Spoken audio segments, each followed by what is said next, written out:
ওয়ালাইকুম। আপনারা সবাই কেমন আছেন? আশা করি অনেক ভালো আছেন। আজকে আমি আপনাদের সাথে শেয়ার করছি চিংড়ি মাছ দিয়ে ধুন্দুলের তরকারি। আর এই তরকারিটা কিন্তু তৈরি করা খুবই সহজ আর খেতেও কিন্তু অসম্ভব মজার হয়ে থাকে। তার জন্য এখানে 1 কেজি ধুন্দুল নিয়েছি। তারপর খোসাগুলো ছাড়িয়ে খুব ভালো করে ধুয়ে পরিষ্কার করে নিয়েছি। আর দেখতেই পাচ্ছেন এরকম টুকরা করে নিয়েছি, সাথে কিছু আলু দিয়েছি।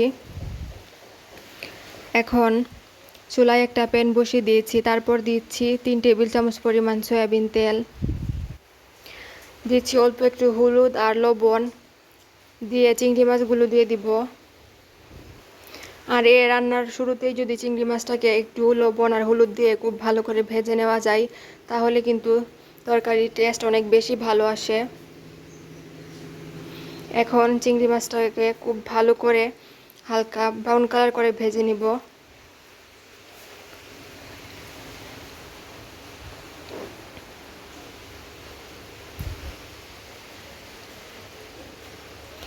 খুব ভালো করে কিছুক্ষণ ভেজে নিয়েছি। তারপর মাঝারি সাইজের একটা পেঁয়াজ কুচি দিয়েছি, দিয়ে চিংড়ি মাছের সাথে আবারও কিছুক্ষণ পেঁয়াজ কুচিটাকে ভেজে নিব। ভেজে নেওয়া হয়ে গিয়েছে। এখন দিচ্ছি অল্প একটু পানি। আর পানিটা দেওয়ার কারণে মশলা দেওয়ার পর আর পুড়ে যাবে না।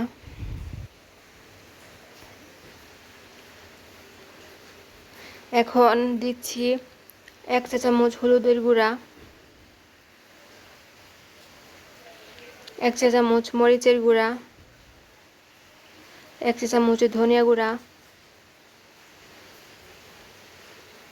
দিচ্ছি স্বাদ মতো লবণ, দিয়ে খুব ভালো করে মশলাটাকে কষিয়ে নিব।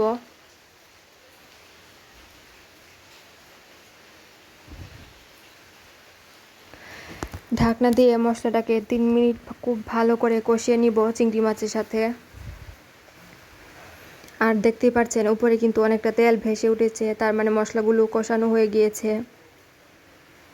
এখন কেটে রাখা ধুন্দুল আর আলু দিয়ে দিচ্ছি।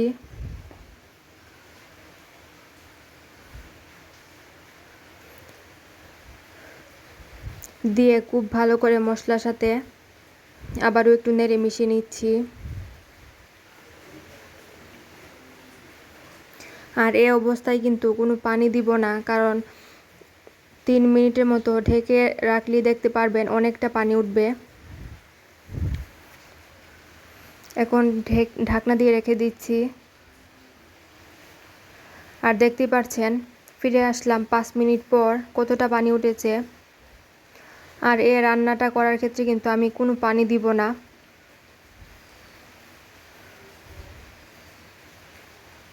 তারপর আবারও কিছুক্ষণ ঢাকনা দিয়ে রেখে দিচ্ছি।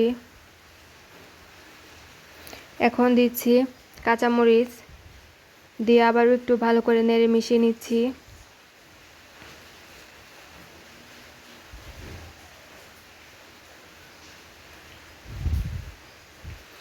তারপর আবারও ঢাকনাটা তুলে দিয়ে দিচ্ছি কিছু ধনিয়া পাতা কুচি।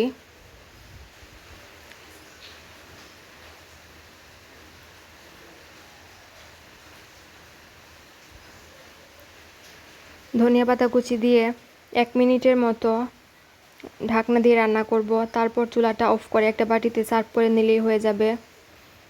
আর এই ধুন্দুলটা কিন্তু চিংড়ি মাছ দিয়ে রান্না করলে খেতে অনেক বেশি ভালো লাগে। আর আজকের ভিডিওটি যদি ভালো লাগে তাহলে অবশ্যই আমার ইউটিউব চ্যানেলে সাবস্ক্রাইব করে পাশে থাকবেন।